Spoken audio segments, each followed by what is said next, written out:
আসসালামু আলাইকুম। Hello everyone. কেমন আছেন সবাই? আশা করছি আল্লাহর রহমতে সবাই ভালো আছি এবং আমরাও ভালো আছি। বরাবরের মতো নতুন আরও একটি ভিডিও নিয়ে আপনাদের মাঝে হাজির হয়ে গেলাম। আশা রাখছি আপনাদের থেকে আপনারা ভিডিওর শুরুতে লাইক দিয়ে শুরু করবেন এবং আমার সাথেই থাকবেন। যারা ভালো মন মানসিক নিয়ে ভিডিও দেখে অবশ্যই তারা পুরো ভিডিও দেখে এবং সুন্দর একটা কমেন্ট করে যায়।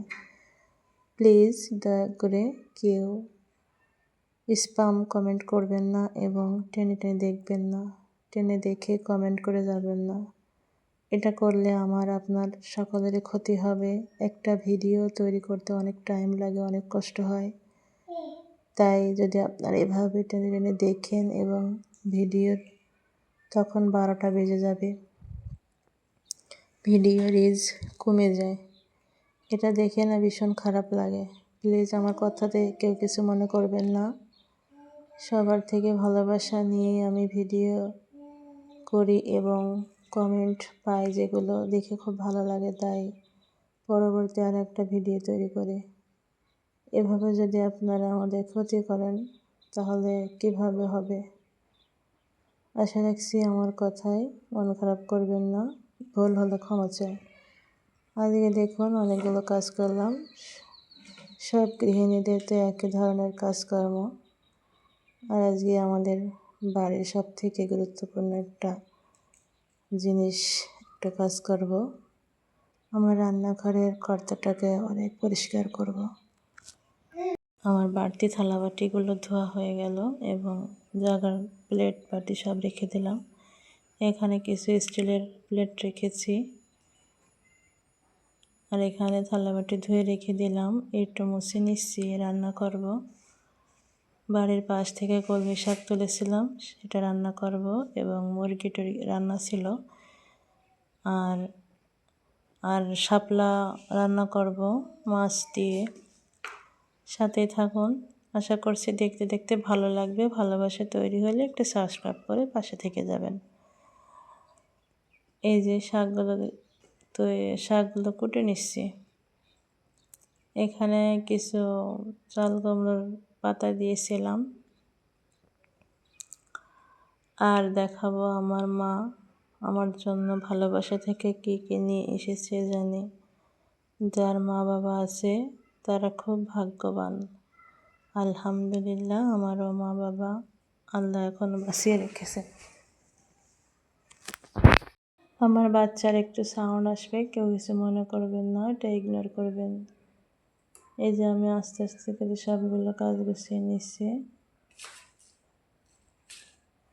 আসলে যাদের মা আছে, বাবা আছে, তাদের বাবার বাড়ি হচ্ছে একটা অন্যরকম আনন্দ। আর যার বাবা নেই তার বাবার বাড়ি হচ্ছে এতিমখানার মতো, সেখানে ভালো লাগে না।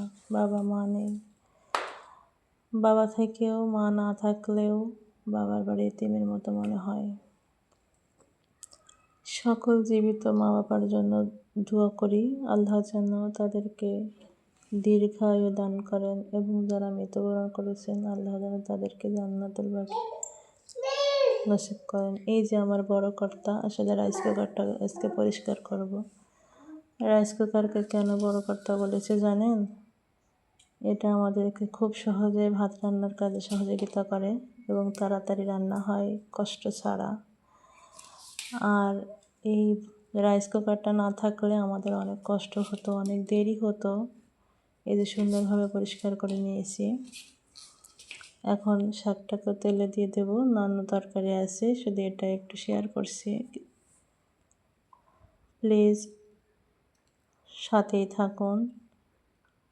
এ পর্যন্ত যে আপু ও ভাইয়ারা আছে তাদের সবার জন্য দোয়া ভালোবাসা রইল।